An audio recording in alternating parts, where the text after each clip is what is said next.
السلام علیکم دوستو، اسلامک کا دوسرا مہینہ یعنی سفر کا مہینہ شروع ہونے والا ہے۔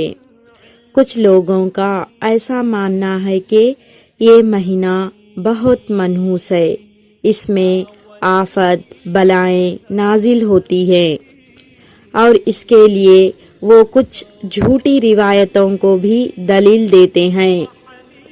اس کے علاوہ کہا جاتا ہے کہ اس مہینے میں شادی نہیں کرنا چاہیے، سفر یعنی ٹریولنگ نہیں کرنا چاہیے، کچھ اچھا یا نیا کام نہیں شروع کرنا چاہیے۔ اس مہینے کی 13 تاریخ کو برا مانا جاتا ہے، آخری بدھ کو اچھا یا برا مانا جاتا ہے۔ اس مہینے کے آخری بدھ کو کچھ لوگ باغ باغیچے جاتے ہیں، اور اس طرح کی بہت سی من گھڑنت باتیں ہم لوگوں میں پھیلی ہوئی ہے۔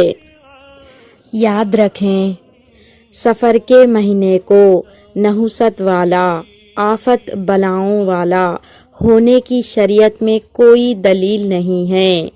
اسلام میں کوئی نحوست والا دن یا مہینہ نہیں مانا جاتا، سارے مہینے برابر ہیں۔